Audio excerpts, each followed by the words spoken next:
Salaki. All right. Can get sound now? All right. Mic check. Okay. Salaki, I'm sorry about that. The water, Bayan. I know you was calling. I just couldn't answer right there, but you're right. The mic was off. So once again, just to repeat, just go into the title, in the spirit of Passover. Once again, we are approaching our Passover, and just want to kind of stay in the spirit a little bit, as well as bring out some key points dealing with the law concerning Passover. All right. So we're gonna do that again. So let's go back to stay in next. Read that again. 14. The book of Exodus, chapter 12, verse 14. And this day shall be unto you for a memorial, and ye shall keep it a feast to the Lord throughout your generations. Ye shall keep it a feast by an ordinance forever. By ordinance forever. So now the Heavenly Father is telling us that we should keep this feast by an ordinance forever. All right. So that means that no matter once you find out about the Passover, because truly a lot of people don't even know about Passover. Okay. When they say Passover, they think of what? The so-called white Jews, the Amalekites that's over there. But they never correlate us as being number one, knowing their nationality. Number two, understanding that that Passover was made for us. The Most High did those 10 plagues when we was in Egypt to grab not only the Egyptians' attention, but all the countries around Egypt at that time to show his power for his people. Elder Rasha went into the 10 plagues last Sabbath. Okay, did a heck of a job bringing out certain things that actually happened, as well as documented by a historian, the Josephus, right, to make things, to say that another recorded historical event that took place that said these things were true. Okay, so that just helped to keep us in the spirit and help keep us understanding that when he said that, read that one more time for me. Verse 14. 14. And this day shall be unto you for a memorial, and ye shall keep it a feast to the Lord throughout your generations. That's right. So it says we should keep it as a feast for a celebration. Go ahead. Ye shall keep it a feast by an ordinance forever. Right. The ordinances forever. So that means going through the bitter herbs, going through the lamb, the process of preparing the lamb, uh, as well as the wine that's included in as well. But in those doing that, we have to stay within the season as well. Okay, a season as well. I'll stay in 12 and read 24. The book of Exodus, chapter 12, verse 24. Mhm. And you shall observe this thing for an ordinance to thee and to thy sons forever. Right. So it says now we should observe these ordinances, right, for thee and thy sons forever. Once again, just kind of staying in the spirit of Passover. Go ahead. And it shall come to pass when ye become to when ye become to the land which the Lord will give you, according as he hath promised, that ye shall keep this service. Right, that we shall keep the service. Go ahead. And it shall come to pass when your children shall say unto you, what mean ye by this service? That ye shall say, it is the sacrifice of the Lord's Passover, who passed over the houses of the children of Israel in Egypt, when he smote the Egyptians and delivered our houses. And people bowed the head and worshiped. See, and people bowed the head and worship. Okay. So now it says right here, when it says, this is what the children are gonna ask. But right now, our children, they're not asking nothing. What may come up is Easter. Now, like I said before, they'll never correlate Passover with Easter, but Easter is in the Bible. And I think we're gonna end up getting to that in the book of Matthews anyway. But that's what it is. It's for us to understand and to pass it on from one generation to another generation. Okay, and it says we are to keep these things forever. All right. Let's go to the book of Numbers. Numbers. Like I said, this one, it's not going to be long. It's just kind of hitting certain points. But there's certain As I was going over it, that you just can't be avoided. And one of them was circumcision. Circumcision always kept coming up. Uh, once I started putting certain precepts and just kind of understanding uh, why the Most High. Uh, just gotta go there real quick. Why the Most High had things the way that He did and have ordinances set up the way uh, He did things. Now, those things were uh, to test us as well, to see how much faith we have in Him. All right. What I said, Numbers 9 and verse 12. Let me make sure I'm there though. I'm trying to navigate. Numbers 9 and verse 12.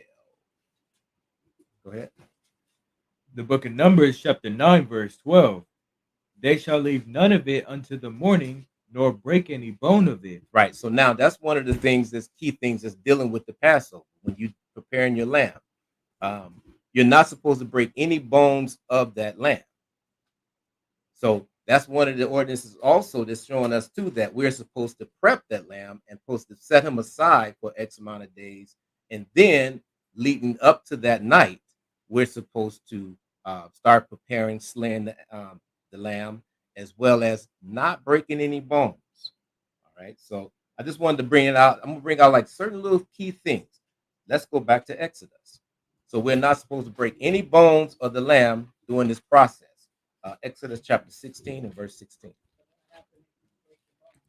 Well, you cannot, that's not an offering that you can offer to the Most High God. It's just you got to figure out and get another lamb at that time. One of her questions for those online, Garah asks, what if one of the bones were broken? And you just have to start the process again, go get another lamb. And if you don't have another lamb, then you in trouble. You in trouble. I know. Right.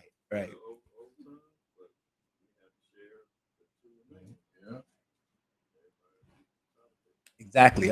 Elder Iroquois said that it happened. It happened to us one Sabbath. I'm sorry, not one Sabbath, one Passover. A brother had cut the horns of the lamb that we had that Passover to try to fit him inside of the grill. Now, the horn is part of the bone because if you look at the skeleton, right, the horns are actually growing as like a bone, but it's just outside of the body of the animal.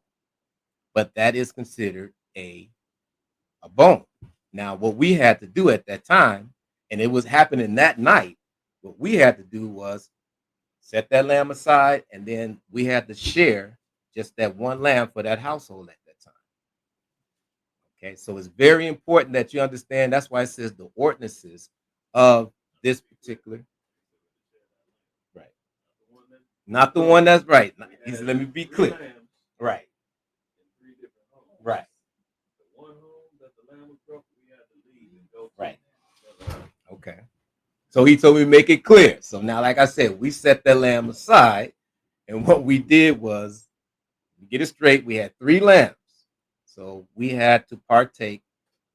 We had 3 lambs at 3 different homes. So we had to go to another home where they had the lamb and everything set up to partake into that particular Passover. All right. That lamb where the horns was cut, we did not participate, or we did not cook that lamb at that time. We had to move and go to another Jake's home, and all of us shared the lamb that they had at that house. And that's scriptural, because the Most High tells you that if the lamb be too big, be too big, that invite your neighbor over to partake in also into that lamb during that time of Passover. Okay, so these ordinances are very, very crucial. So another ordinance and a law that we're going to bring out during Passover, in the spirit of Passover. 16 and 16, Exodus. The book of Exodus, chapter 16, verse 16.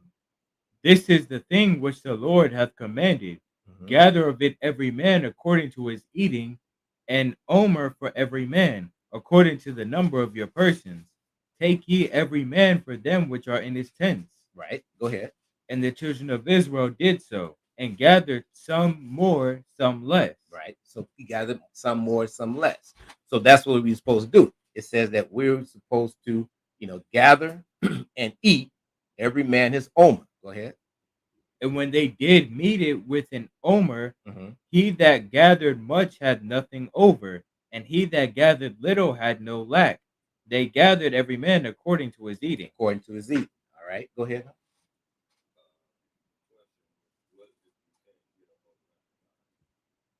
What if, okay, one of the questions? Right. We ran it.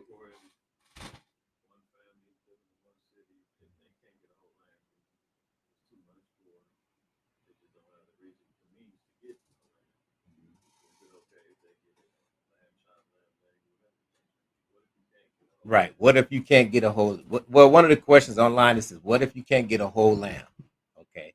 Now, we ran it. We have been buying chops from the store at one particular time for many years until we actually said, you know what, enough is enough, and we actually start to research and start look for farms that actually sold lambs and things like that. Now, to answer the question, now just by particular of what we did in the past, we tried to rehearse the righteous acts the best way we could.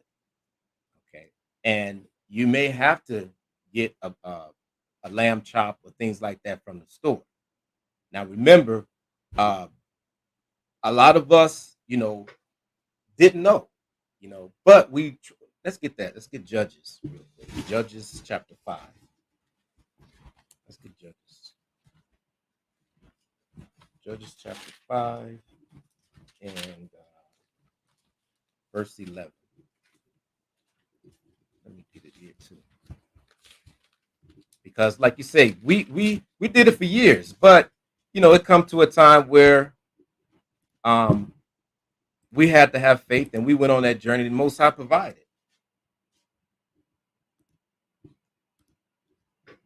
Okay, and the Most High provided, and then as we went on, the Most High had opened up more of our faith to a point where we found farms where sold lambs. We went through the process, and now we are determined. We won't go back to the lamb shops because we have options now. A lot of other sisters and brothers, they may not have that option. That I mean, we have to move on faith on that. We have to move on faith. Read 11. The book of Judges, chapter 5, verse 11.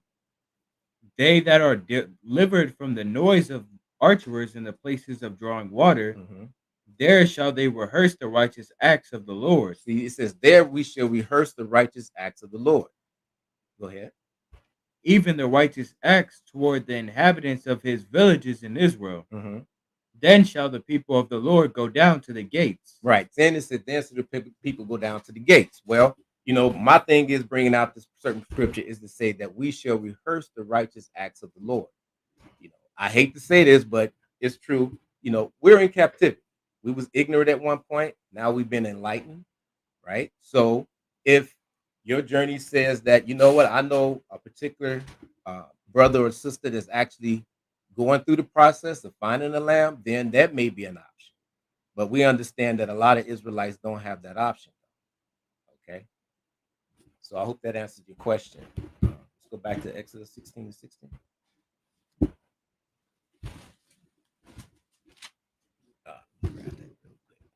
Kind of fumbling right now. So y'all bear with me. Bear with me. Exodus chapter 16 and verse 16. Read that again. The book of Exodus, chapter 16, verse 16. Mm-hmm.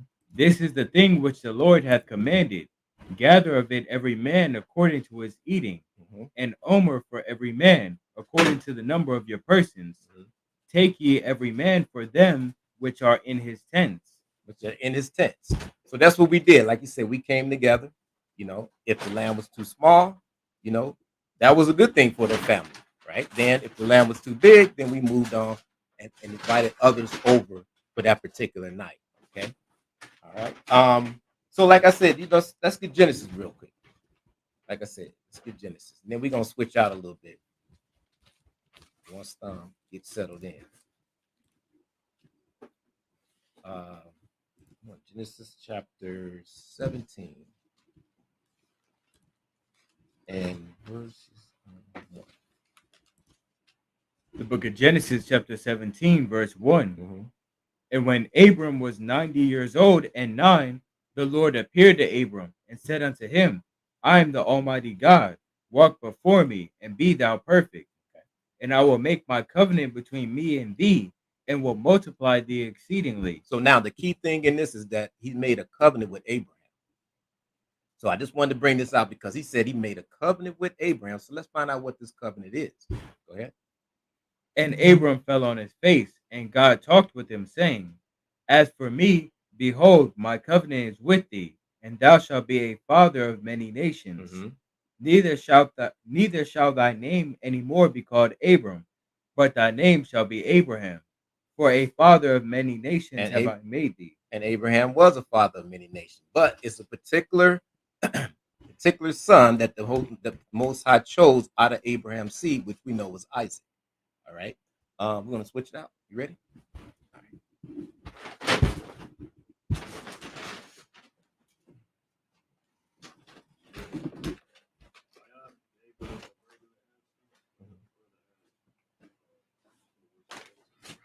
right. We still supposed to eat lamb on the Passover? Right. Well, I'm gonna get to that. I got some precepts on that. King Azariel, we did see your question, so I have a few precepts that I'm going further down in the lesson that would answer that. And I think one of the questions is that are we still supposed to eat the lamb uh, during Passover? Because I guess it's because of you can't actually go and get a live lamb, right? He didn't say that. Okay, that's different. Okay, cool. Right, supposed to eat lamb on the Passover. Okay, cool. Mhm. Okay, different question. Different question. So we in Exodus. I'm sorry. Yeah, Exodus 17. 17. It's just started one again. Not Genesis. I'm sorry, Genesis. Genesis. I'm looking right at it. Book of Genesis, chapter 17, and verse 1. And when Abraham was 90 years and 9, the Lord appeared unto Abram and said unto him, I am the Almighty God. Walk before me and be thou perfect. Mhm. And I will make my covenant between me and thee, and I will multiply thee exceedingly. And Abram fell on his face, and God talked with him, saying, As for me, behold, my covenant is with thee, and thou shalt be a father of many nations. Okay. Neither shall thy name any more be called Abram, but thy name should be Abraham. For a father of many nations have I made thee. Okay. And I will make thee exceedingly fruitful, and I will make many nations of thee, and kings shall come out of thee. And I will establish my covenant between me and thee and thy seed after thee in their generations for an everlasting covenant. So now that promise has been continued because here we are today. We're reading about our forefather Abraham, and also we're reading about what? The covenant that he made with Abraham. And we learn about the covenant that he made with Abraham as well. Okay. Just keep that in mind because this covenant goes, uh, forever. Because Most High said we are to keep these ordinances forever. Okay. Read on. And I will establish my covenant between me and thee and thy seed after thee and their generations for an everlasting covenant, to be a God unto thee and to thy seed after thee. Go ahead. And I will give unto thee and to thy seed after thee the land wherein thou art a stranger, all the land of Canaan for an everlasting possession, and I will be their God. Now just jump down to verse 9. Verse 9.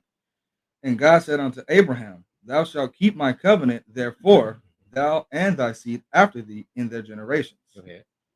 This is my covenant, which ye shall keep between me and you and thy seed after thee. Every man child among you shall be circumcised. Right. So now here's the covenant of circumcision. Now, this is back in Abraham. Now, as we continue on, we're going to find out this is one of the stipulations that as an Israelite male, we are to be circumcised in order to partake into the Passover. Very, very important. And for some reason, even when you go from the New Testament as well as, I'm sorry, the Old Testament, so-called Old Testament, to the New Testament, that stipulation and that law and that covenant had to be on all males of the children of Israel. Now, as we go on, there's certain levels of faith that you have to have dealing with, quote unquote, our generation, our lifetime. Because I think I brought this up before when I did a lesson on Torah Tuesday about circumcision and how, I know men and that personally, and young men as well as older men had went through the process of getting circumcised, right? That was faith. That was a faith-bound thing. That's I'm talking about doing our generational time. And they got circumcised so that they can partake in this particular feast day, which is one of the holiest days of, quote unquote, the Israelite nation. But they had that much faith to do it. Now, Brother Thumb just recently had a baby boy, right? And the thing is, I was asking, I think I was asking you or Rada, one of the others, about the price wise, right? Because for some reason, you see these other nations, they know, and they have a spirit on them, and it's asking us like, well, why do you want to circumcise the kid? A lot of them say that it's mutilation, to the kid and this, that, and the other. And I believe at one time when I had my son, well, when my son was born, that we had him circumcised. It costed us about $100. Mm-hmm. So how much it cost you this time? The price can vary. It's like anywhere between like $400 to $1,000, probably. $400 to $1,000. Wow. Mm-hmm. See, something going on. They know that we didn't found out, and all of a sudden they trying to stop us from doing what this covenant that the Most High has placed upon us, the children of Israel. Okay. Mm-hmm. Some insurance companies don't cover it because they're considered like cosmetic. Mm. So it's almost like you're going to get it. They're classified the same as somebody getting a nose job or something. Yeah. So they won't cover it, and that's why we got to pay out of pocket. Elder Iacor was saying that a lot of insurance won't even cover it nowadays because they consider it as cosmetic. But it's like, come on. And then they ask you a lot of questions. Why did you get? They ask you any questions? Yeah, they make it difficult for you to be able to get it in general, unless you do the circumcision there at the hospital, like the first day. Anything afterwards, most doctors won't even do it. You have to find a particular doctor to do it for you, and no insurance covers it, so you have to pay. Wow. They don't even consider the eighth. Nah. Yeah. Just first day. If you do it the first day, they'll cover it. Yeah. If you don't after that, you got to come out of pocket. Wow. That's crazy. Yeah. Delivery, the hospital, okay. And it's all at once. So if you do it separately, that doctor, he's not going to get paid for it. Right. You say we do it in 8 days. He's like, oh, I do it delivery. Right. And a lot of places won't do it on the eight days later, and unless you do it the first day, a lot of doctors won't even do it at all. Yeah. If they're infant. If you're an adult, it's a little bit different, but as an infant, it's very strategic. You have to find a way to get it done. Let we need our own hospital. Exactly. Own doctors. Own nurses. I heard that, Rasha. 4 years ago, he paid $3,000. Who? Bayan. 3 G's? Wow. One of the brothers, Bayan in Detroit, said he paid 3 G's. Wow. That's steep. How much did you pay Shalak? Wow. Brother Salak said he paid $750. He did it when he was older, but still $750 though. It's like, man. So, if anything, Israelites who run across this video, hey, I tell you this, pass it on in the future that if a woman, is in birth, having a baby boy, it's best for them to get it done right then and there, because they're making it so hard for us to even go back and conduct what the good Lord has set before his children, and that is to get the male circumcised. So anyway, let's keep reading. Where we at? Verse 11. Verse 11? Yeah, because I'm going to read down to 12. I started verse 10. Verse 10. This is my covenant which ye shall keep between me and you and thy seed after thee. Right. So now that's the reason why we do it, is because this covenant is between us, no other nations but the children of Israel. Go ahead. Every man child among you shall be circumcised, Mhm. and ye shall circumcise the flesh of your foreskin, and it shall be a token of the covenant betwixt me and you. Okay, so now that's a token between the Most High God, creator of heaven and earth, and all things that are in it. Just recently they had their little eclipse, right? Well, the Heavenly Father, but he said he formed the sun, he formed the moon, the firmament, the stars, and everything that's there. So now he made this covenant between his children, us, the children of Israel. Okay, read on. And he that is 8 days old shall be circumcised among you. Now, I think, Rasha, you had mentioned saying that vitamin K is built up inside of the male within that 8 days. What happens is that particular day, Uh-huh. the 8th day, Mhm. is when vitamin K is at its peak during a man's entire lifespan. Okay. So that 8th day, that's why he chose the 8th day. That's why he chose 8 days. I mean, we have vitamin K, but it's at its peak when the child is 8 days on, so it won't be no complications. Con. You know? Con. Yeah, I remember you mentioned that. A few years back, you mentioned that. Yeah. So that 8th day, okay, very important. Go ahead. And he that is 8 days old shall be circumcised among you, every man child in your generations. He that is born in the house or bought with money of any stranger, which is not of thy seed. Which is not of thy seed. Okay. So that 8th day is very important because Most High chose that day to every male to be circumcised. Okay, so let's jump over. Let's go to Exodus real quick. That's why he said, just add on to it. So, it prevent hemorrhaging, and that's when blood clot is much more, conducive for that day. So he does everything for a purpose and a specific reason. He just didn't choose it randomly. He said the 8th day. He wanted to protect that child on that 8th day to have him circumcised. So no complications. And like I said, he formed the sun, the moon, the stars, and everything in it, but he also made our bodies. So he knows how it functions. Okay. He knows what to put in it. That's why he gave us the dietary laws. He even tells us how to clean our bodies. Okay. There's certain laws on how you're supposed to keep yourself, free from other things and other elements. Okay. So like the elder Rasha said, hey, everything is done for a purpose. Now, the thing is that other nations and other captivities and hard-headed of Israel, we come along and we mess things up, put it that way. We just mess things up, and all of a sudden now we're subject to these other nations and their defiled ways, just like what we were in Egypt. Okay, so let's get Exodus chapter, what was it? I said 17? No, I'm sorry, Exodus 12 and 43.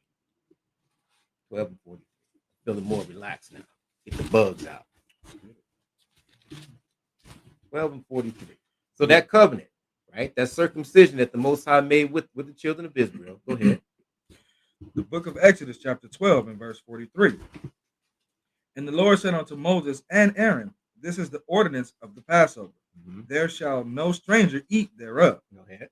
But every manservant that is bought for money, when thou hast circumcised him, then shall he eat thereof. So now here we go. Like I said, I'm gonna jump a little bit, but I just want to make go in Genesis. I just wanted to jump in Genesis to show that covenant is still with the children of Israel, all the way. Like you said, now we're dealing with the Passover.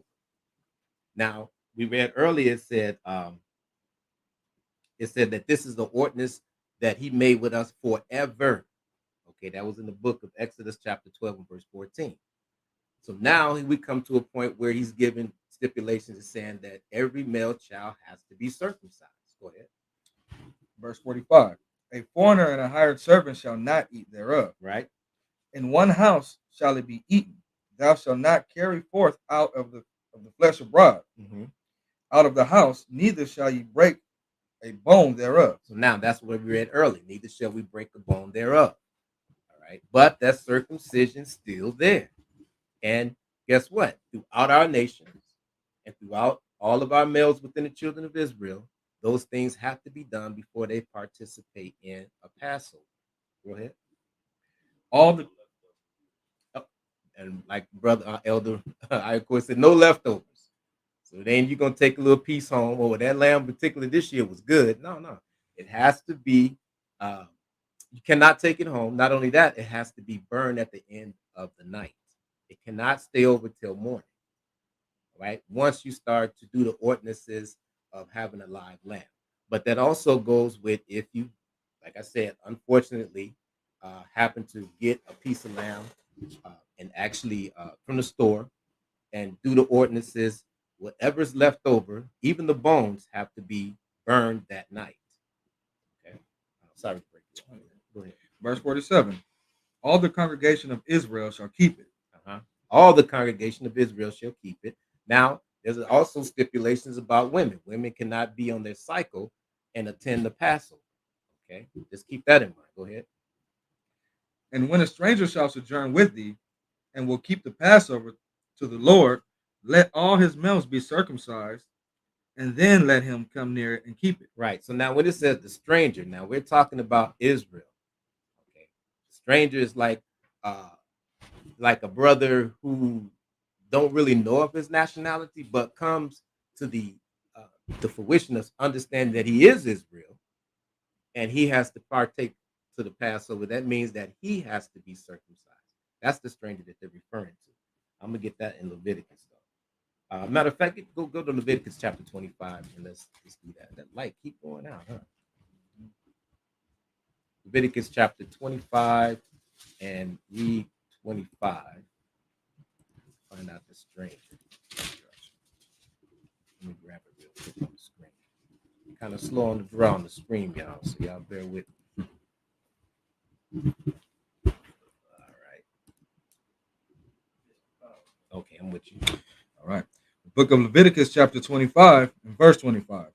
I mean, it's 35. Try 35. Verse 35. And if thy brother be waxen poor and fallen in decay with thee, then thou shalt relieve him. Yea, though he be a stranger. Oh, though he be a what? Though he be a stranger. See, though he be a stranger. Go ahead. But it said at the top, it says, if thy brother wax poor. So now it's letting you know that this stranger is an Israelite. Go ahead. Though he be a stranger or a sojourner, that he may live with thee. That he may live with thee. So I just wanted to bring that out. Let's go back to Exodus chapter 12. Though he be a stranger, but it said in the front, it says, if thy brother wax poor. All right. That was 12 and verse 45. Okay, give me 1 minute. Go ahead. The book of Exodus, chapter 12, and verse 45.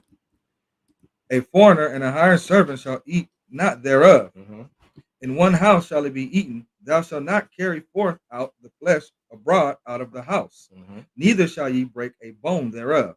All the congregation of Israel shall keep it.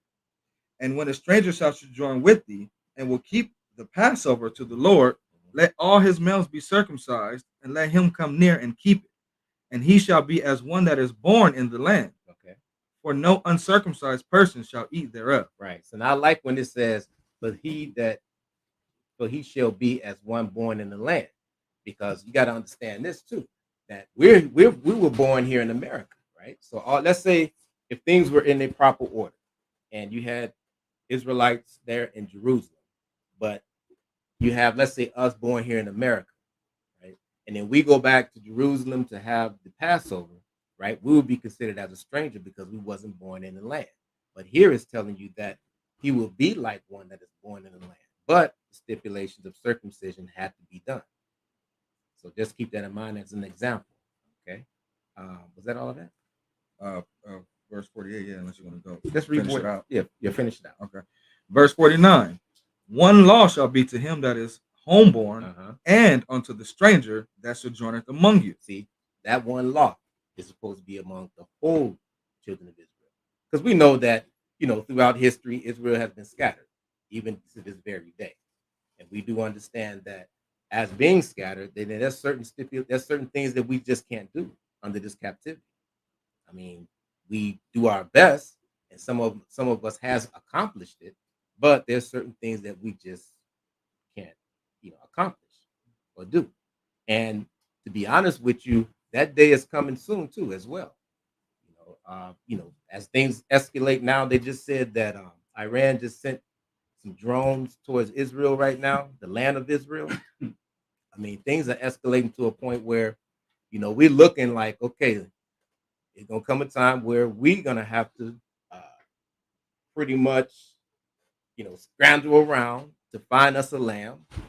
With the social credit scores and all of this other things that's going on. I mean, they're gonna make things very hard for Israel, very hard for Israel, especially for those, who's trying to really keep it the ordinances the way that the Most High put it in the scriptures. So it's gonna be very hard for us, but we're gonna overcome because the Most High always finds a way for his children to do his laws, period. So we're gonna find a way, okay. So you know what? So now I just want to jump into the New Testament just to bring out certain Passover situations that to show that even though we kept it in. Matter of fact, no, I'm sorry. You know what? I want to read this right here. I know I quite don't like these books, but these books be on point, man. It's just a reference, reference of the Bibles. Yeah, but it was something that caught my eye. Right? Quite sure they can't see it. But it was something that really caught my attention at the time. Yeah, at the time. And I want to read this because anyway, let's read this what it says. We don't go into it.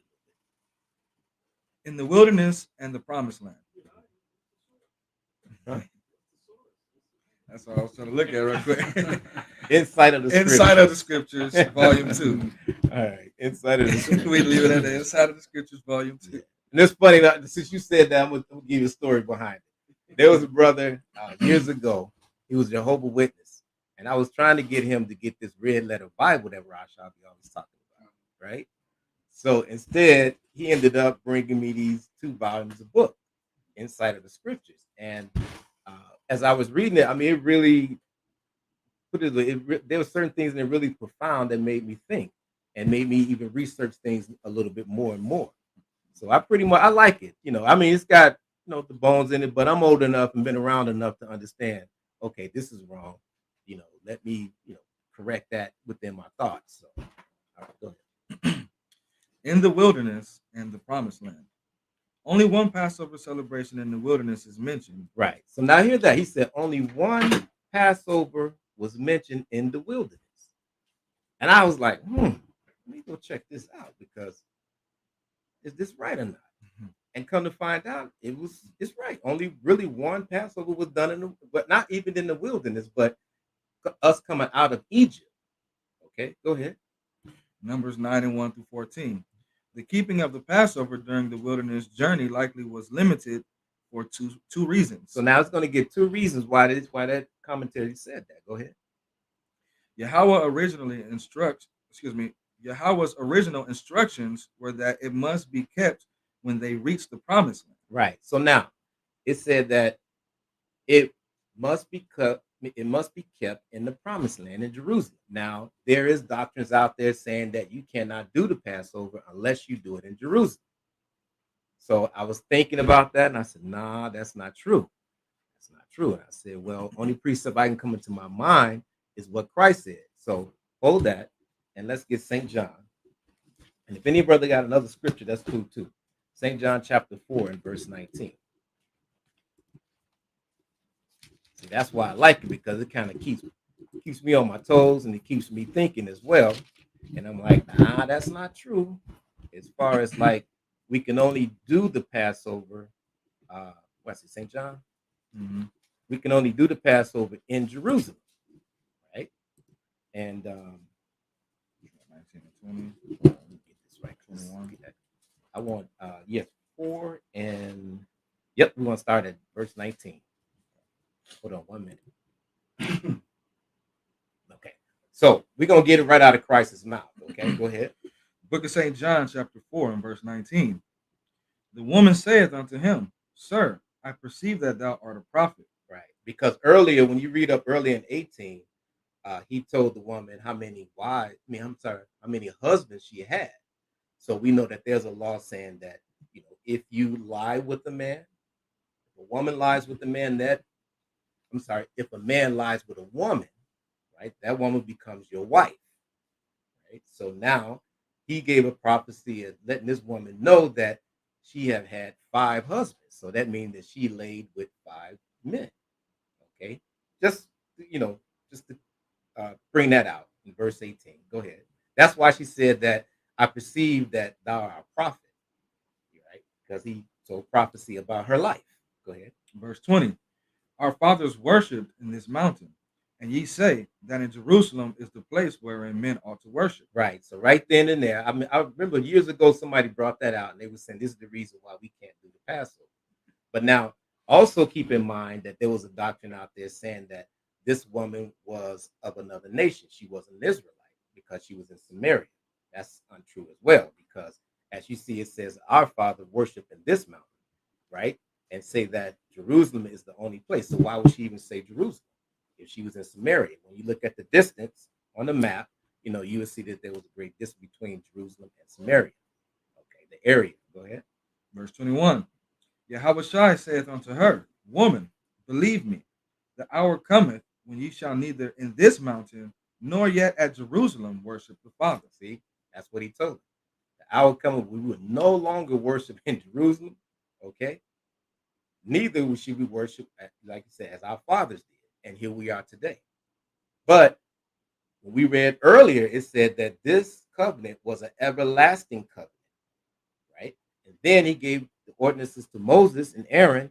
And also he's saying that, listen, this Passover, I want you to be as a memorial so that when you can tell your kids why you guys are conducting these particular feast days as well as the ordinance of the Passover. Okay. Start at 21 again. Verse 21. Yahweh saith unto her, Woman, believe me, the hour cometh when ye shall neither in this mountain nor yet at Jerusalem worship the Father. You worship ye know not what. We know what we worship, for salvation is of the Jews. See, for salvation of the Jews, keep going. But the hour cometh, and now is, when true worshipers shall worship the Father in truth and in spirit and in truth. For the Father seeketh such to worship him. That's right. And that's what we're doing now. We had a men's class earlier, and I told Rasha, hold up on that precept, because I'm gonna bring it out. And it's true, because he said now he's looking for the true worshipers. Now, if you really look at it, what's going on right now in our lifetime, right? And they just had they quote unquote Easter, but are they true worshipers? I mean, how can they be when they're actually doing things in a Christian kind of way with Easter? The true worshipers know that during this season, not Easter, but Passover season, is the things and the ordinance we're supposed to conduct, like removing leaven out of the house. Staying away from leaven for 7 days. Coming together and feasting with one another on the last day. So now these are the true worshipers that Christ is talking about right here. And he came right out of his mouth. He said that neither you or your fathers, he will actually do these ordinances in Jerusalem, after the destruction and the scattering of the children of Israel. Okay, go ahead. Verse 24. Yahweh is a spirit, and they that worship him must worship him in spirit and in truth. Spirit and in truth. That's right. Because now we know the truth now. That's why we do what we do. That's why we remove all the things out of the house. That's why we calculate and find out, okay, right after the spring equinox, we're looking for that new moon. Okay. When we find that new moon, that dark moon, then we count. We start our count from there, 15 days. And then we also looking at the moon that the Most High created, and waiting for it to be in its fullness so that we can continue on with our Passover. Okay, keep reading. The woman saith unto him, I know that Messiah cometh, which is called Christ. When he is come, he will tell us all things. So he said he would tell us all things. Read on. Yahweh said unto her, I that speak unto thee am he. Am he.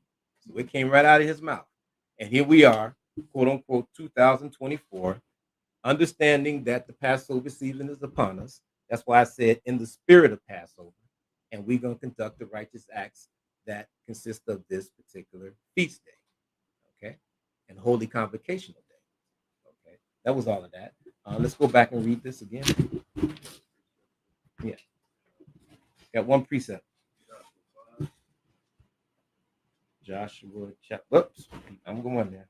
Good. Yep, that's okay. Hold up. Yeah, we're gonna hold All on. right, Let's I go get back it. to that. All right. In the wilderness and in the promised land. Uh-huh. Only one Passover celebration in the wilderness is mentioned. The keeping of the Passover during the wilderness journey likely was limited for two reasons. Uh-huh. Yahweh's original instructions were that it must be kept when they reached the promised land. Go ahead. Those born in the wilderness had not been circumcised. Whoa, that's the key. Another thing that made me think. It says those that what? Read that again. Those born in the wilderness. See, those that were born in the wilderness. Go ahead. Had not been circumcised. Had not been circumcised. Now, like I said, I'm bringing this out because I'm reading, trying to put together certain precepts, but it stimulates my thoughts. I'm like, wow. So that 40 years in the wilderness, right? Certain men was not circumcised. So that covenant that he made with Abraham had to be fulfilled. And then when it read up earlier, it says that, what about that Passover? It says it wasn't done in the wilderness. Only the Passover, only one Passover celebration in the wilderness is mentioned. So I was like, wow, only one Passover was mentioned. And then they read, like I said, he read a little further down because the men wasn't circumcised. So the Most High hold off on all that, on the Passover during the wilderness. And we're going to get more to that in the book of Joshua, which Elder Iroquois had mentioned. He had a precept in Joshua chapter 5. So we're going to go to Joshua chapter 5 and verse 1, but not just yet. Okay, so read that again, how they wasn't circumcised in the wilderness. Those born in the wilderness had not been circumcised, whereas all male partakers of Passover had to be circumcised. See, had to be circumcised. All right, so they had to be circumcised. And I think I jumped ahead because I wanted to also bring out, matter of fact, I can do that by saying that we can't fulfill the feast days only in Jerusalem. So let's get Baruch, chapter 2 and verse 30. Right. I got to do this. I forgot I'm online.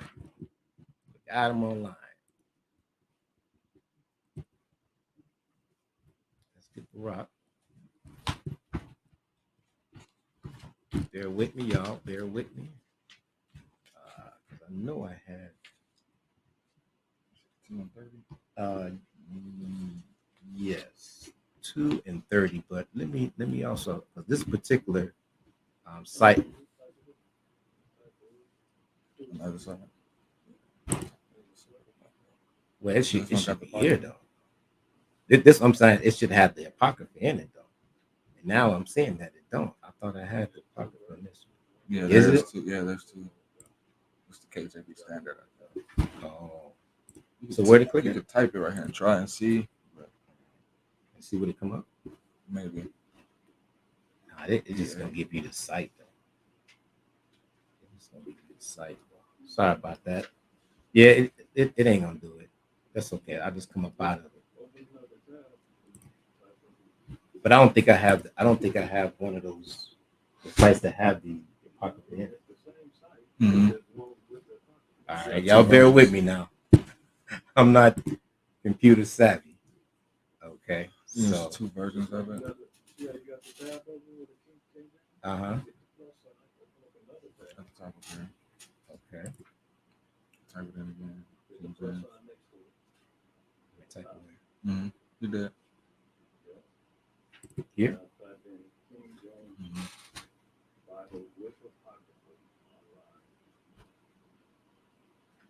Okay.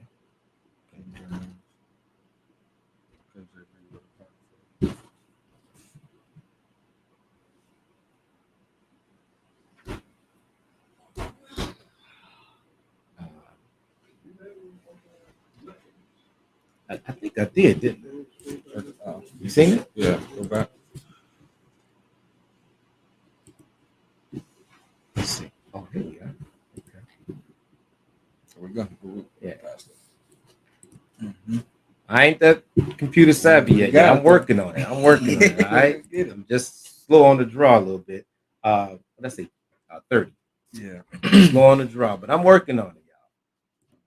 Working on it. The book of Baruch, chapter 2, and verse 30. Right. So now we're just making a point that, like I said, there's doctrines out there that say that you can't keep the feast days only.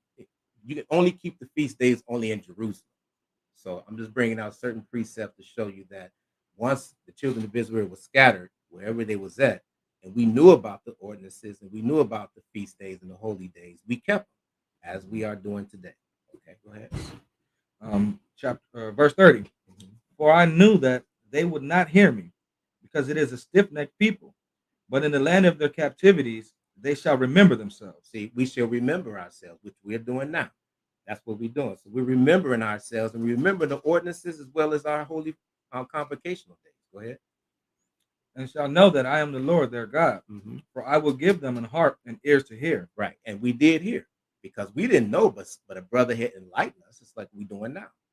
And then once we have been enlightened, then what we did, we go for it, we researched, and we found out how these things are supposed to be done and when they're supposed to be done. You know, scriptures tell you so you're supposed to do the feast days and the holy days in their seasons.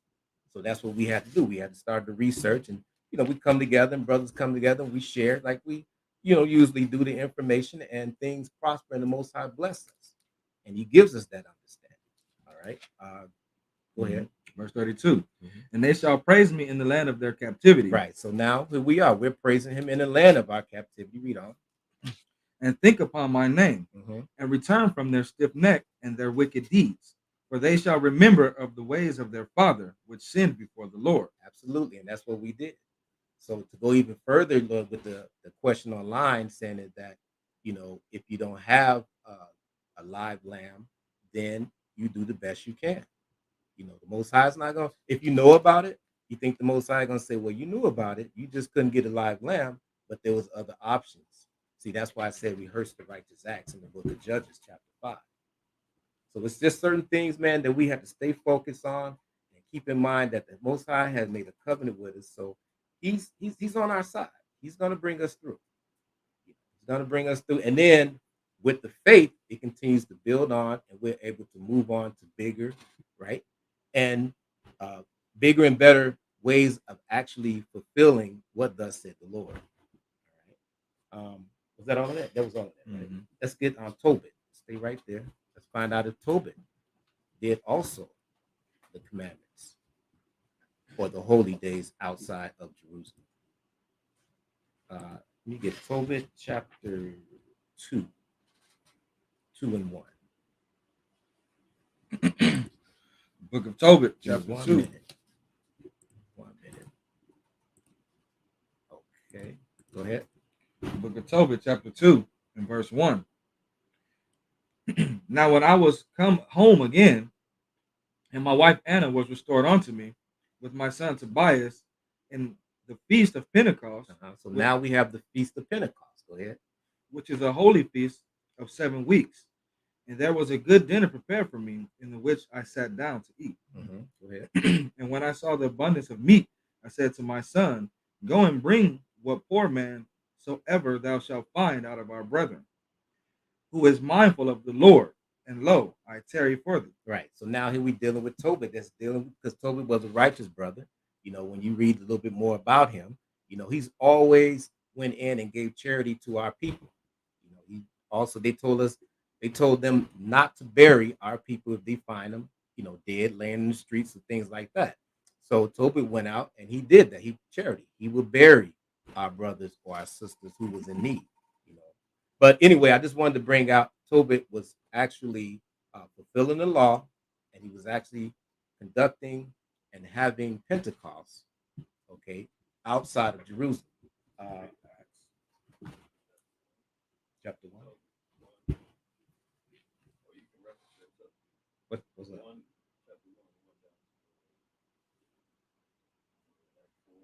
Okay, keep reading it. Book of Tobit, chapter 1 and verse 1.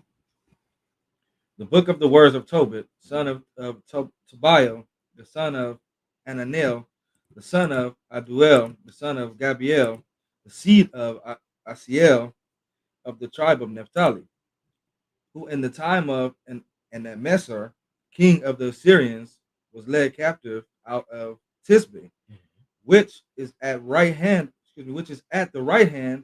of the city, which is called properly Naphtali in Galilee, above Asher. I, Tobit, have walked all the days of my life in the way of truth and justice, and I did many alms deeds to my brethren and my nation who came with me to Nineveh, into the lands of the Assyrians. Right. So now he was in the land of the Assyrians. So outside of Jerusalem, so then he was conducting, and he knew of the holy days, right? And he done them outside of Jerusalem in Assyria. Okay. So we just wanted to bring that out. We just wanted to bring that out. Let's go back to the book here. That's a good precept because he actually tells you where he's at, as well as that even through his captivity, he knew of the holy days and he fulfilled the law. Okay. What we left on Right here? Yeah. Those born in the wilderness had not been circumcised, whereas all male partakers of Passover had to be circumcised. Now let's go to Joshua.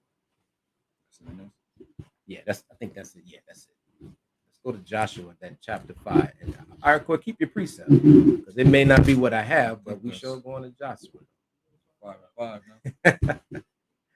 now. Joshua 5, and I'm gonna start at 1. Yeah. Book of Joshua, chapter 5, and verse 1. Right, because remember he said that there was only one Passover that was done in the wilderness because the males weren't circumcised. Okay.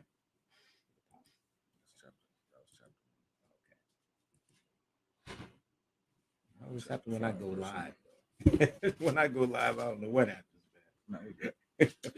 The book of Joshua, chapter 5, and verse 1. All right. And it came to pass when all the kings of the Amorites, which were on the side of Jordan westward, and all the kings of the Canaanites, which were by the sea, heard that the Lord had dried up the waters of Jordan from before the children of Israel, until we were passed over, that their heart melted, neither was their spirit in them anymore, because of the children of Israel. So now all of these nations, when they seen the children of Israel coming, it said that their heart melted. Why? It's because they seen what great wonders the Most High done for us in Egypt. Like I said before, it was taking place in Egypt. But believe me, Egypt is huge. So they seen all of these things. And also they heard of these things. So when they seen the children of Israel coming, they were like, uh-oh, here comes trouble. Like always. If we gathered together in one spot, the first thing they do is like, uh-oh, something about to jump off, something about to go down, And unfortunately, it's in our wickedness, but once we're in our righteousness, they're really going to know. Okay, really going to know. So their heart melted. Verse 2. Verse 2. At that time, the Lord said unto Joshua, make these sharp knives and circumcise again the children of Israel the second time. See, the second time. So now we knew that there was an ordinance, doing a covenant that was made with Abraham. So that was the first time. But then as time went on and generations went on, then Israel, all gathered together, had to be circumcised a second time during the time of Joshua. Just like I had mentioned earlier about certain brothers who had the faith. And once they found out, they went and had this procedure done so that they can attend the Passover. Because if you look at it, the Passover also is a covenant as well. Okay, read on. Verse 3. And Joshua made him sharp knives and circumcised the children of Israel at the hill of the foreskins. Now that must have been tough because I'm quite sure Salak, they gave you some anesthesia, right? Yeah. Could you imagine not having that? But our people, they probably had some herbs that they, smashed up and numbed the skin around it. You know what I'm saying? That's how they do it with the baby. You can't give them any anesthesia, so you got to put numbing. That's all you really do. Yeah, just put numbing on it, and that's it. That makes sense. That makes sense. By them being a young age, it makes a lot of sense. They didn't put you to sleep, right, Salak? No, they shot me down there. That would hurt. Was the needles, huh? Well, of course. and then afterwards, No, cool. you was cool afterwards. A lot of Vaseline. Brother said he used a lot of Vaseline. But yeah. But I just wanted to bring this out to show you what how the Lord prepared us. So even in the wilderness during Joshua time, that covenant still had to be fulfilled. All right, start at 2 again. Verse 2. At that time the Lord said unto Joshua, make these sharp knives, and circumcise again the children of Israel the second time. Mm-hmm. And Joshua made him sharp knives, and circumcised the children of Israel at the hill of foreskins. Mm-hmm. And this is the cause why Joshua did circumcise. So now it's going to tell you the reason why Joshua did the circumcision. Now, like I said, I just wanted to bring out certain laws and ordinances dealing with the Passover. But this took me, like I said, I couldn't get around the circumcision, which rightfully so, because that's what the covenant the Most High made with us. But now it's going to tell you the reason why he circumcised the children of Israel. He said the second time. Go ahead. All the people that came out of Egypt that were males, even all the men of war, died in the wilderness by the way, right after they came out of Egypt. There you go. So he had to sift. He had to let this process go through. Go ahead. Now all the people that were come out were circumcised, but all the people that were born in the wilderness by the way, as they came forth out of Egypt, they had not circumcised. They had not circumcised. So now going back to the book, when it says that only one Passover that was done in the wilderness, I said, it makes sense when I read Joshua. Okay, because like I said before, Joshua had to do it the second time. Go ahead.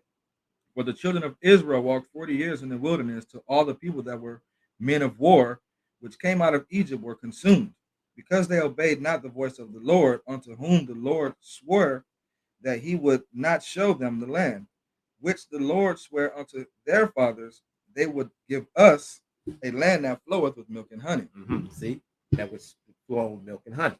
So keep reading verse 7. And their children, whom he raised up in their stead, them Joshua circumcised. For they were circumcised because they had not circumcised them by the way. See, but they had not circumcised them by the way. Keep reading. And it came to pass, when he had done circumcising all the people, that they abode in their place in the camp till they were whole. Exactly. Like Salak said, a lot of Vaseline. Okay, go ahead. And the Lord said unto Joshua, this day have I rolled away the reproach of Egypt from off you. Mm-hmm. Wherefore the name of the place is called Gilgal unto this day. And the children of Israel encamped in Gilgal, and kept the Passover on the 14th day of the month on the 14th day of the month at even, in the plains of Jericho. There you go. Okay, and we still keeping it on the 14th day, okay, at even. So all this is still set in place. It's still being fulfilled in our generation, and it will continue on to be fulfilled in our generation based upon the understanding that we have now. So we're to pass that on, and like I said before, until Christ comes back. But like this book, it made me think. The book is insight of the scriptures, and it really made me think about it and go a little deeper into it. And I'm like, okay, it makes a lot of sense. And there's some other things too I would like to bring out, but for the sake of time. But read on. We're gonna read to 12, verse 11.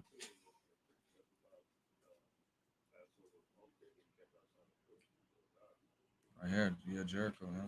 That's true. That's true. Brother Iroquois just brought out saying that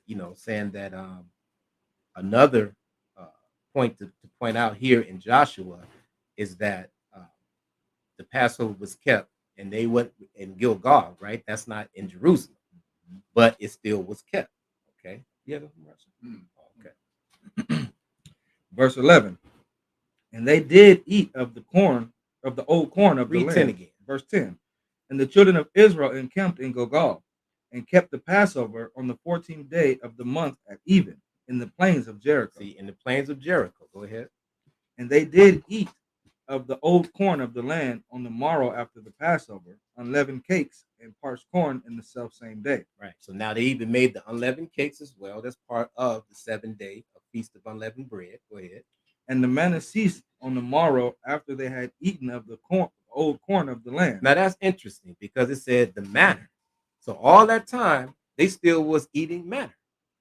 But then he said up earlier, he said that he would take the reproach of Egypt off of us. That was up earlier. So that Verse was one 9. of the approach. What was that? Verse 9. That verse 9 right there. He said he will he said, and this day have I rolled away the reproach of Egypt off of thee. So when he did that, then it said that in verse 12 that the manna had ceased. So what nation on this face of this earth that can say that the Heavenly Father fed them with manna? None. That's also a great, I would say, ordinances, not ordinances, but a great feat that the Most High did for the children of Israel. Which also we have to keep in mind that in the future, our future, when famine hits the land, the Most High will provide for his children once again. Who's to say that all break loose, hell break loose, Most High chosen who he's going to chosen out of the children of Israel? Wherever we at, we're stuck. There's no food. Everybody's starving. At this point, I'm talking about our future because that's what it's leading up to be. Because if they do launch these rockets and destroy, it's going to vegetation is going to be completely destroyed. But the Most High, the Israelites that he's chosen, start to produce manna again. And then we're the only nation on the face of the earth that is actually eating and eating properly. You know, the other nations may be eating because they're still going to be around, but whatever they can find or whatever they can scrounge around or whatever they put on quote unquote stocked in their stock houses, you know, as preppers or whatever the case may be. So Most High still got us. That's something to think about. Okay. Okay. Rasha got a piece of 65 from Isaiah 13. So we're gonna go to book of Isaiah, chapter 65. Verse 13. 65, verse 13. Almost there. All right. Book of Isaiah, chapter 65, and verse 13. Therefore, thus saith the Lord God, Behold, my servant shall eat. So my servant shall eat. Go ahead. But ye shall be hungry. See, the whole world, they're going to be hungry. But his servants shall eat, those who he have chosen out of the children of Israel. We know that the Persians got to go through as far as the 2/3 and the 1/3. But here, Isaiah's prophesying said, listen, my servant shall eat. Go ahead. Behold, my servant shall drink, but ye shall be thirsty. Behold, my servant shall rejoice, but ye shall be ashamed. Right. And the whole world is going to be ashamed because they did not give the children of Israel their glory, right? That our God have saved us and preserved us at the time that, you know, our generation. So right then and there, good precept, you know, that he's saying that his servants shall eat. Right. So let's go back to Joshua and read how his servants ate in the wilderness. Book of Joshua, chapter 5, and verse 12. Go ahead. And the manna ceased on the morrow after they had eaten of the old corn of the land. Neither had the children of Israel manna any more, but they did eat of the fruit of the land of Canaan that year. I think I'm moving too fast. 1 minute, brother. What happened here? I don't know what happened here.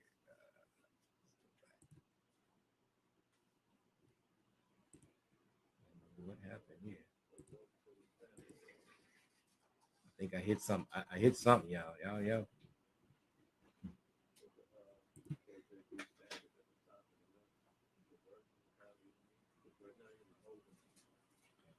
Okay, I got you.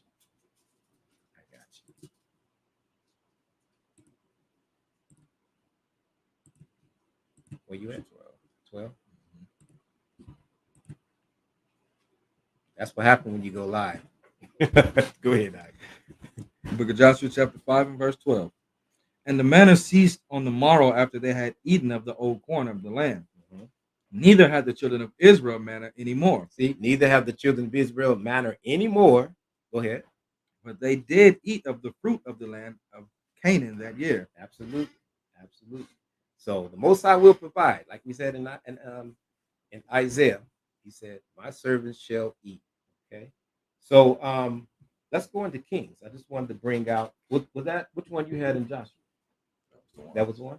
Okay, cool. In the spirit, right? Let's go in Kings because now I just want to bring out during our time of the Passover, how generation after generation, like he said, as it said in Genesis, said um, what why are we doing this, right? So as we travel down from Joshua, now let's go in the book of Kings, 2 Kings, chapter 23, and find out when they start reading the book,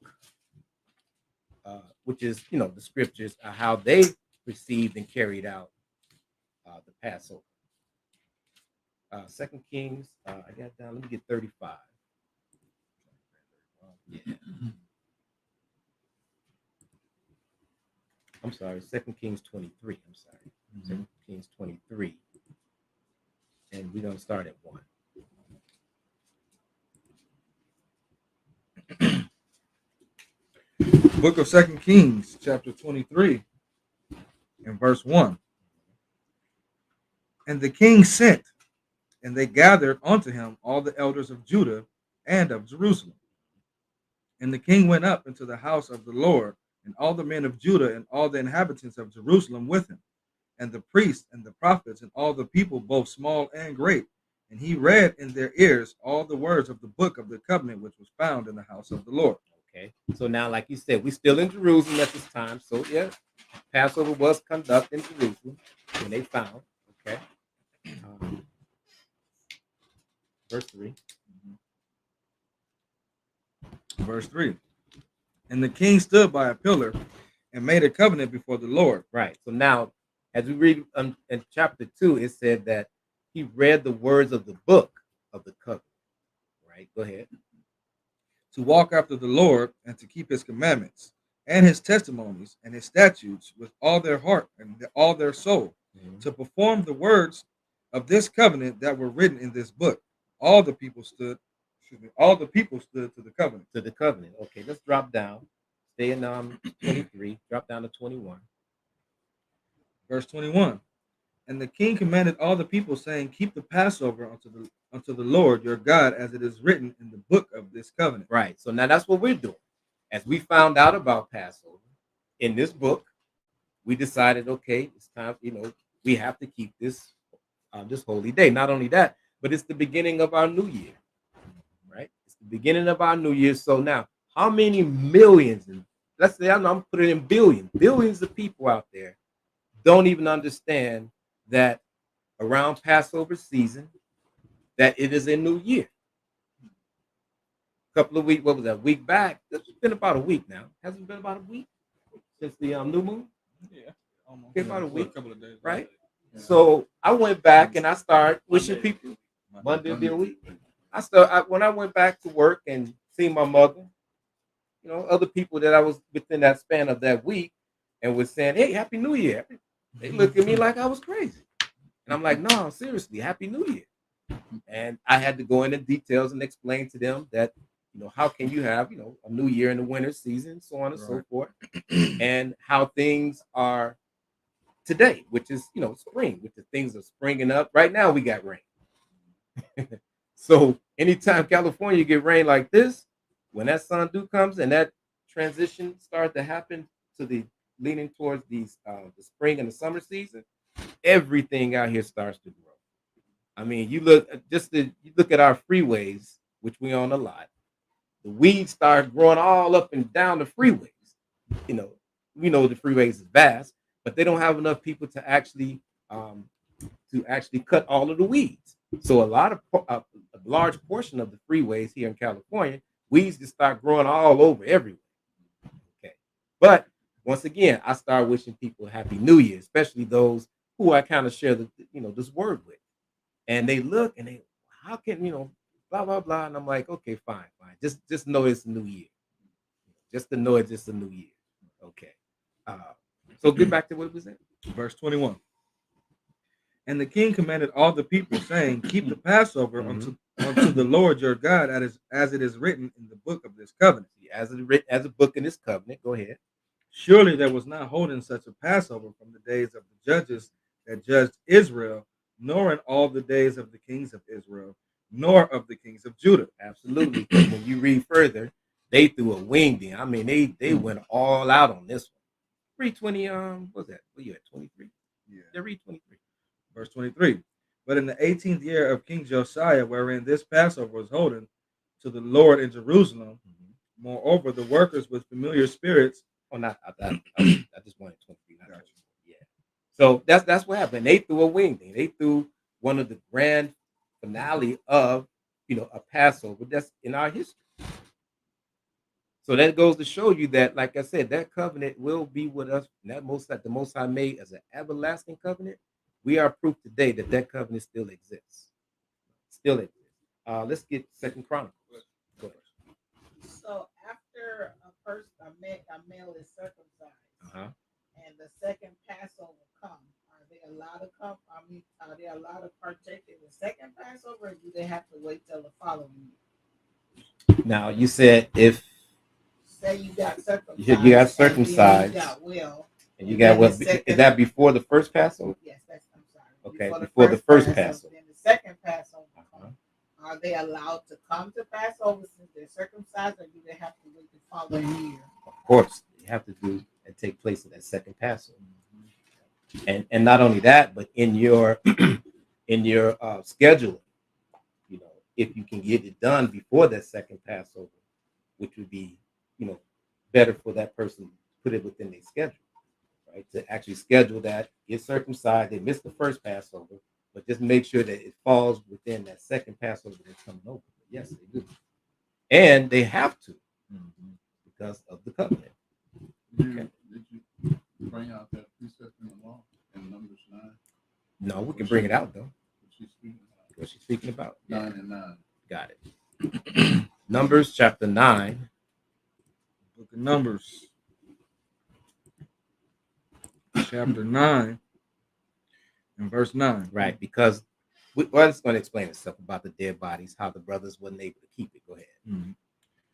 Verse 9. And the Lord spake unto Moses, saying, Speak unto the children of Israel, saying, If any man of you or your posterity shall be unclean by reason of dead body, or be a journey afar off, yet he shall keep the Passover unto the Lord. Right there. So now it gives another. It said, if the journey be too far. So let's say a person was circumcised, but he wasn't able at this particular time in Jerusalem, right? But that's how things was taken done. That if he couldn't make it, then he damn sure better make it the second Passover. Okay. Go ahead. Or be in a journey afar off, yet he shall keep the Passover unto the Lord the 14th day of the second month. At even they shall keep it, and eat of the unleavened bread and bitter herbs. That's right. Now, also, his 7 days of unleavened bread starts that particular second Passover as well. Okay. Excellent. Beautiful. Love the question. So let's go to Second Chronicles. Okay, Second Chronicles chapter 35. Second Chronicles chapter 35. We're gonna start at 1. I just want to bring out, like, throughout history of how when we found out about the Passover and how we wasn't conducting ourselves accordingly, that we got ourselves in we got in order quick. We start rehearsing. We start doing. Okay. Start at 1. Look at Second Chronicles chapter 35, verse 1.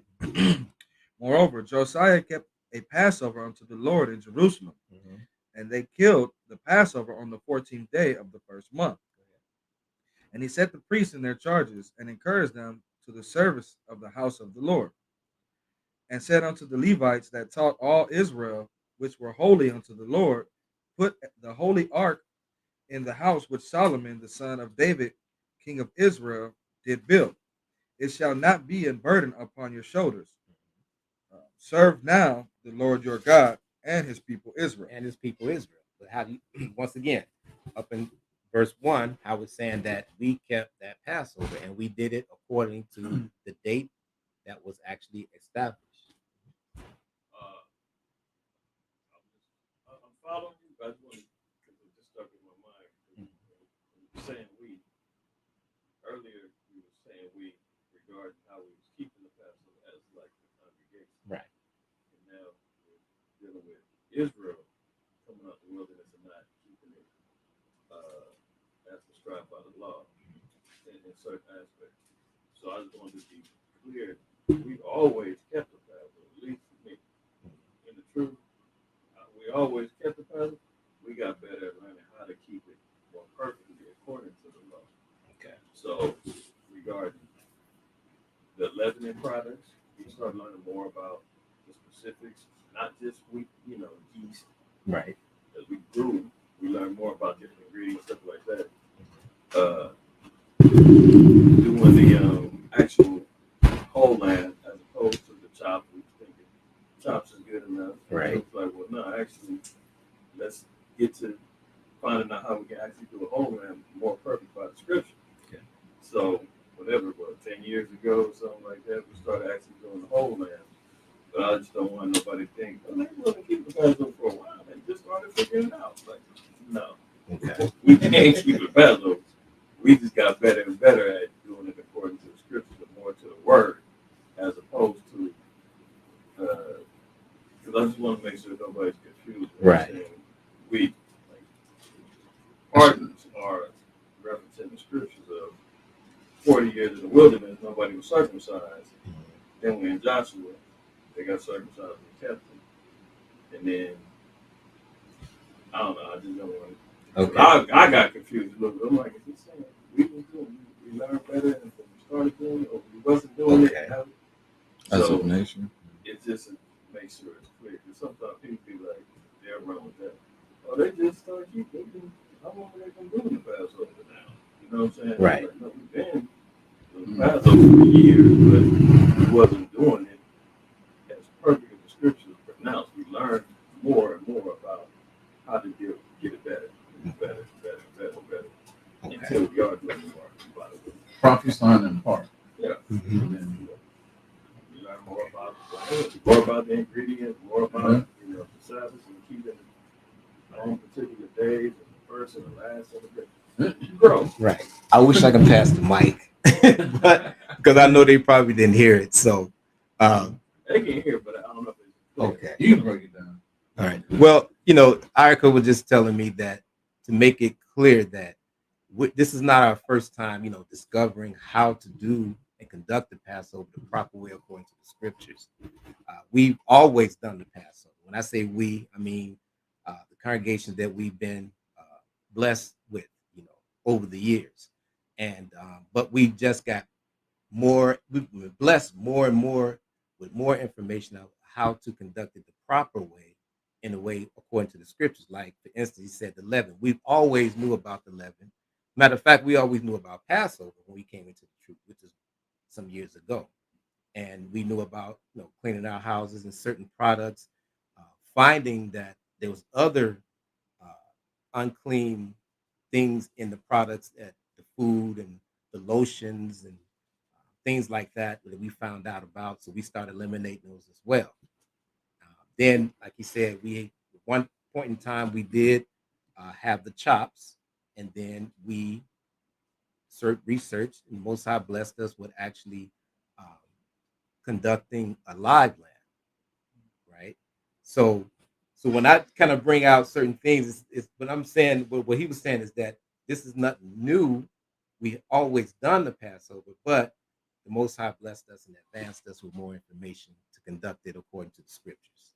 Okay, I hope that was clear. Yeah. Like Rasha? Daniel said, and you alluded to it earlier in your lesson, that as the scripture said in Exodus 12, that this should be practiced throughout our generations, so we can learn a more perfect way and a better way to serve the Most High. Okay. And Daniel did say, knowledge shall Increase. Absolutely. I'm gonna get it the first time. You have to learn year in, year out. That's right. That whole thing. That's right. like the seasons. There's some congregations just doing their first live lambs now. That's been around for That's years. true. That didn't know. We've been doing it for almost a decade. Yeah. Almost 10 years now. Yeah, So a lot of churches catching up. like you brought up that Judges 5 and 11, Mm-hmm. rehearsing the righteousness. That plug ain't there? Black plug? Yeah, but that's made to charge. It's too powerful. Oh, I'm sorry. Yeah, I'm sorry. Yeah, I should have had that plug there. Yeah, it's too hot. That's why Okay. it's running out. Okay. So just wanted to kind of make that little clear. But but like you say, shoot, we here. You can reach out to us, and we can tell you how to go about it now that we learned. How to actually do the live lamb service. Yeah. And not only that, but on our search, we had to find out we got 2 other farms just in case one farm didn't have it. But we've been blessed. We've been blessed over the years that this one particular one that we go to, Brother Abdul, and he's an Ishmaelite. And what we like about his farm is that he has no pigs on his farm. He has no pigs on his farm. To most farms, they have a little variety of everything, but this particular one, there's no pigs on his farm. So like I said, over the years we've been blessed.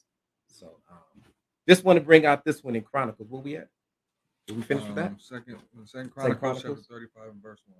Okay. Did we read 3? Read 3. Who read number? We'll start over here. No, Verse 3. Yeah, read 3, and then because I want to go to 19 and 18. The book of Second Chronicles chapter 35 and verse 3. And said unto the Levites that taught all Israel, which were holy unto the Lord, put the holy ark in the house which Solomon the son of David, king of Israel, did build. It shall not be a burden upon your shoulders. Serve now the Lord your God and his people Israel. And his people Israel. Jump down to verse 16. Verse 16. So all the service of the Lord was prepared the same day to keep the Passover and to offer burnt offerings upon the altar to the Lord according to the commandment of King Josiah. Read on. And the children of Israel that were present kept the Passover at that time, and the feast of unleavened bread 7 days. 7 days. So just wanted to bring that out throughout history that the children of Israel continue, right, to keep this ordinance, this holy day, throughout our generations, as it said. My last one, let's go to Ezra. Book of Ezra. And I'm going to start at verse 6. Chapter 6, I'm sorry. Chapter 6, verse 18.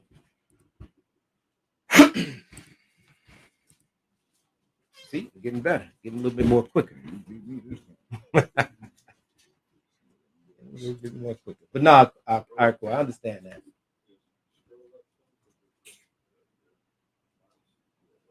A little bit up or down. Verse 18.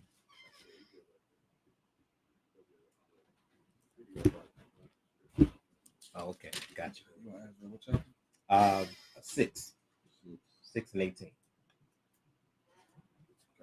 That's true, because like I said, and that's a funny thing too, because over the years, each one of us have a turn where we would do the sacrifice, meaning the slaughter of the lamb. And I remember when my turn came up, it was an ordeal to see something that was live, and then at my hands to see the blood running. It brought some reality. It brought a really reality check about Christ and the blood that he shed for, the children of Israel. It's something that I would never, in my experience, I would never forget. And it's funny because I think I had some shoes on and the blood kind of splashed on my shoes.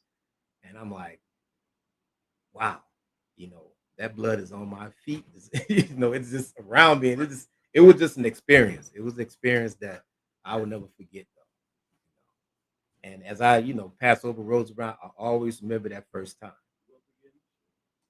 Oh, don't do me that. It really, because it moved me. It really, the brother said, "You up again this year?" But no, it really moved me. It moved me because I knew why it was done, and what we're doing. So it was something. But not everyone. You have to have a certain title in your congregation in order for you to. Uh, in a way, yes, we let the elders do it. Yeah, we let the elders do it. But yeah, pretty much. Yeah, because you got to really understand what you're doing. Yeah, but that's the reason I asked because you could be like, oh, well, my 10-year-old son gone. I'm just Okay. asking. Okay. No. You know, no. You got to understand, like you say, what you're doing, and but I get your point. I get your point. Verse 18. Book of Ezra, chapter 6, and verse 18. And they set the priests in their divisions, and the Levites in their courses, for the service of God which is at Jerusalem, as it is written in the book of Moses. Mm-hmm. And the children of the captivity kept the Passover upon the 14th day of the first month. Right. Now I love when they say the children of the captivity, because here we are again, the children of the captivity, and we're keeping our Passover. Go ahead. For the priests and the Levites were purified together. All of them were pure, and killed the Passover for the children of the captivity, and for their brethren, the priests, and for themselves. Okay.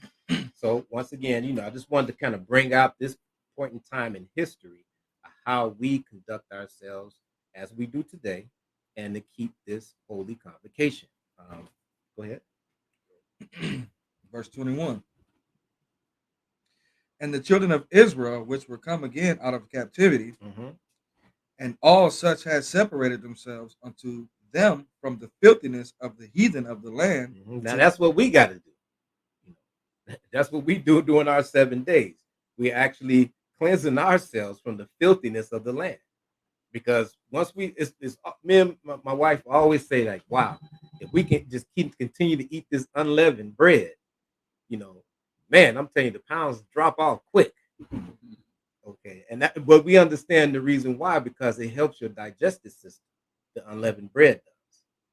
So that's what we're doing. We're actually purging out the old leaven. Okay, read on.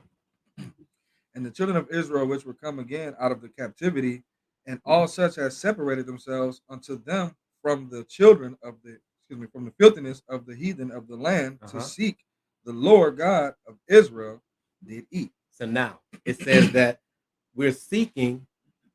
Read. Go back up there again. It said the filthiness of the land, seeking the Lord God of Israel, did eat. Oh, I'm sorry.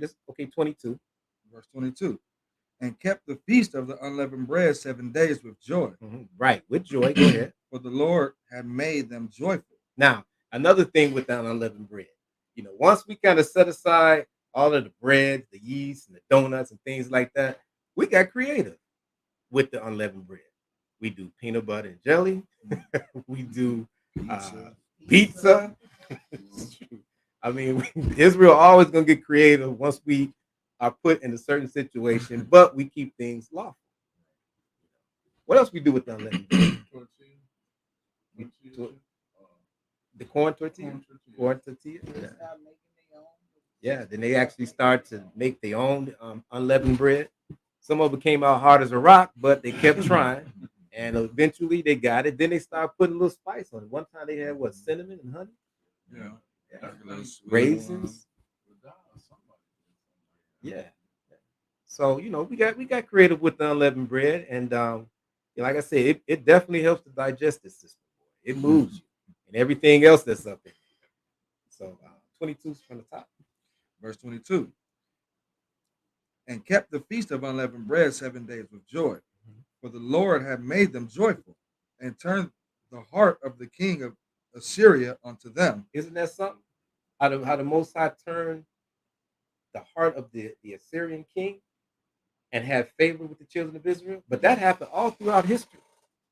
All throughout, with the same thing is going to happen this time. They hate us now, but as with the time we was in Egypt with all of the plagues and things like that, they had Israel in a whole different mind state.